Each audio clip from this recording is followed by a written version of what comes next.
Hi everybody and welcome back to the seventh lesson of the course. Today I will learn how to use the drawing environment, which is used to create technical drawings of parts or assemblies. To get started, we go to File, New, and select Drawing. The first thing we have to choose is the sheet format. We can pick from several standard sizes, and a preview will appear on the right, showing the dimensions of the selected sheet. We select A1. Once we select the sheet, Solidworks automatically opens the model view command. In the property manager, click Browse to open the file explorer, and we select the part or the assembly we want to create the drawing for. In this case, we select piston. After choosing the model, the projected view command in the drawing tab is activated by default, and a front view of the part will appear on the sheet.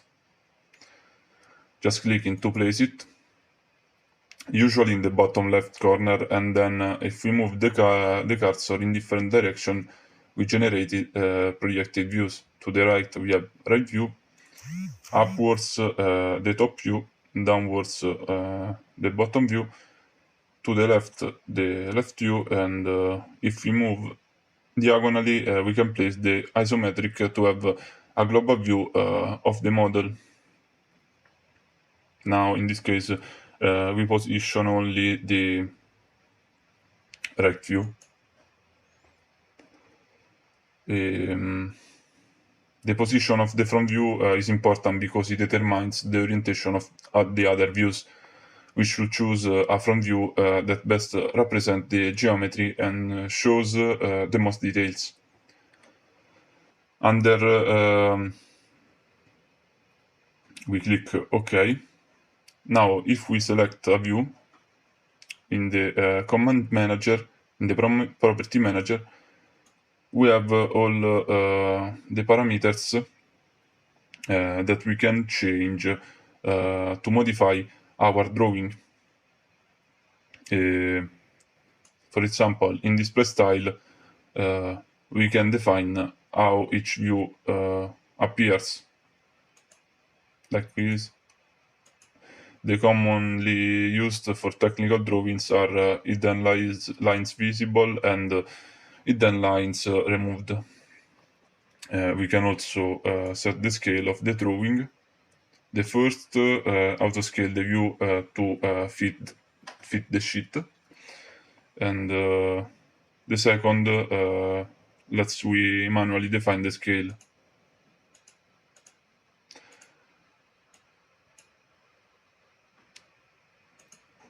In auxiliary view, we can project a view perpendicular to an inclined edge or face. This is useful to show the true size and shape of features, not aligned with standard planes. With section view, we can create a cross-sectional view of the part to reveal hidden internal details. After selecting the command, in cutting line, we can choose the type of cutting, like horizontal or vertical, or also angle. We select the vertical line. We place it on the desired area, and then click OK. We position the resulting view section on the sheet. If we select also in the same command half section, we have other predefined cutting lines.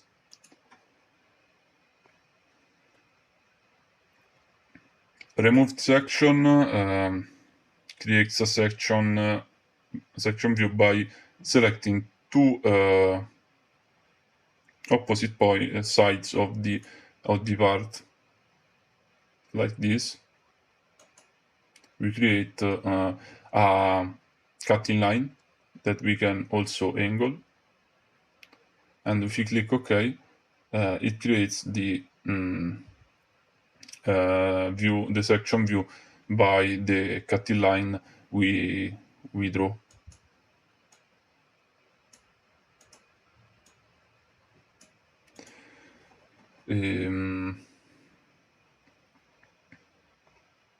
Detail view allows to zoom in on a specific area of the part.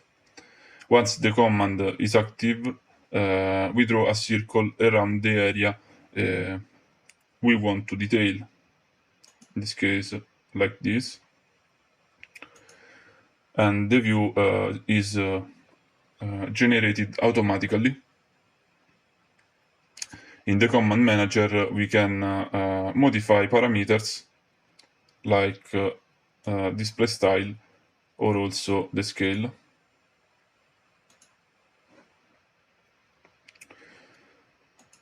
Relative view allows to create a custom view selecting two reference plane. It's useful when we need a specific orientation that doesn't align with the standard views. We return on the drawing.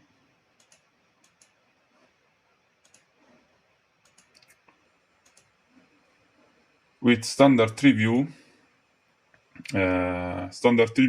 is the faster way to generate the front, top, and right side views of the part. It basically works like projected view. We select browse, we decide our part, but when we go to the drawing, it creates automatically the tree view. Break view is used when there is a part with bigger dimension respect the others. So we use it to create a sort of cut in the command manager. We can decide the cut direction, the gap, and other parameters. If we select like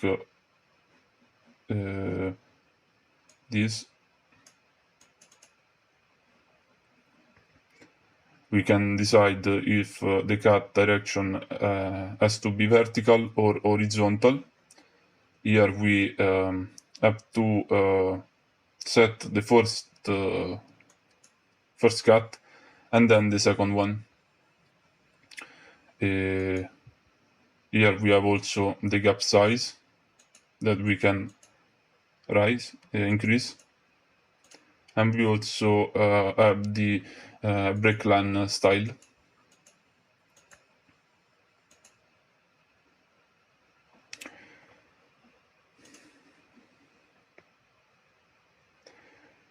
In the second part of the lesson, we'll cover another fundamental thing of the technical drawing, that is the dimensions.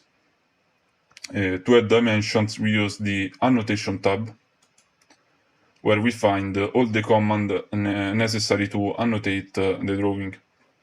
The most important command is Smart Dimension, which works similarly to the one in the Sketch tab of the part workspace.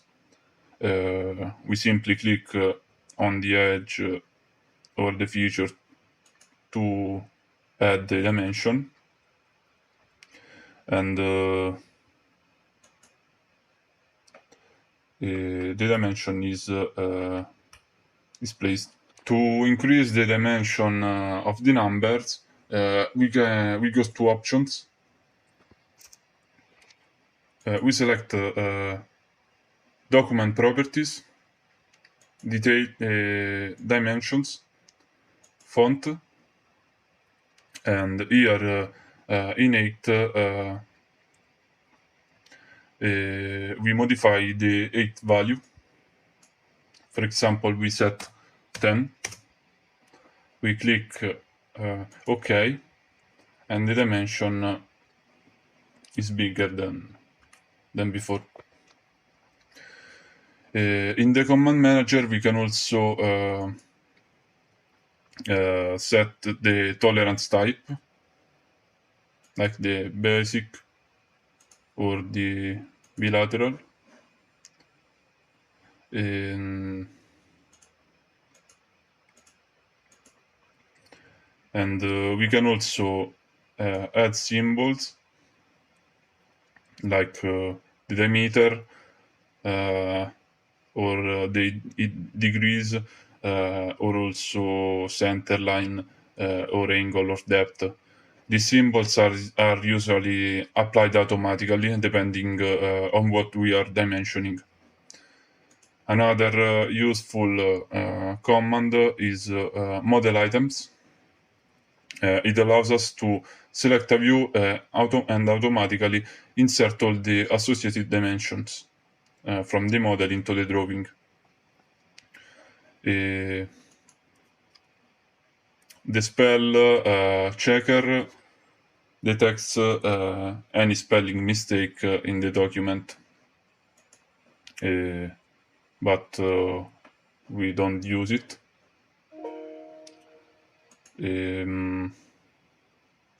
With Forman Painter, we copy annotations like the tolerances, and we can apply it to another one dimensions in other drawing.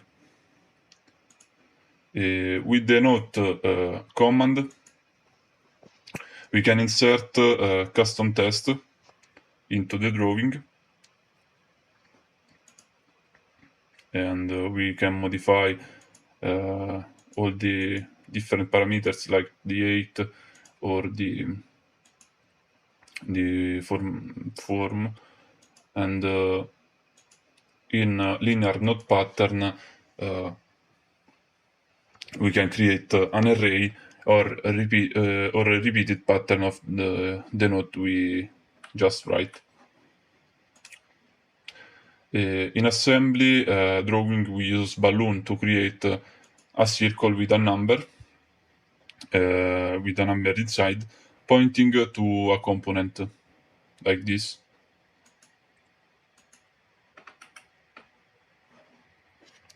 The number is associated to a bill of materials, helping us to quickly identify the part.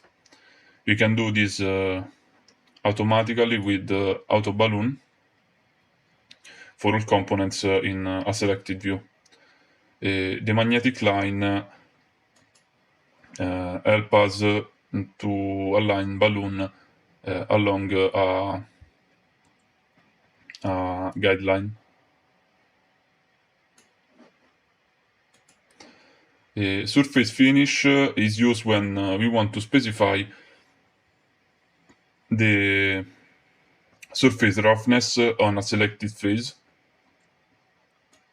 and the value must be entered manually in the property manager here in symbol layout. These symbols are all related to geometric dimensioning and tolerancing, but we'll introduce it in the next course as they involve more advanced modeling concept.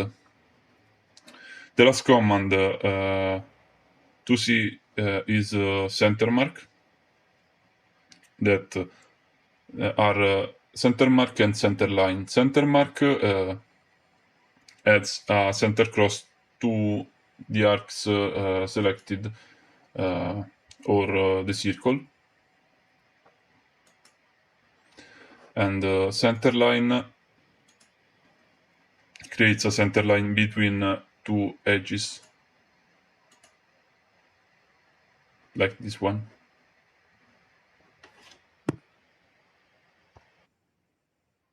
These are all the essential commands we need to create a complete technical drawing for our components. In the next video, we'll dive into the assembly workspace and learn how to set mates between components to build a complete assembly.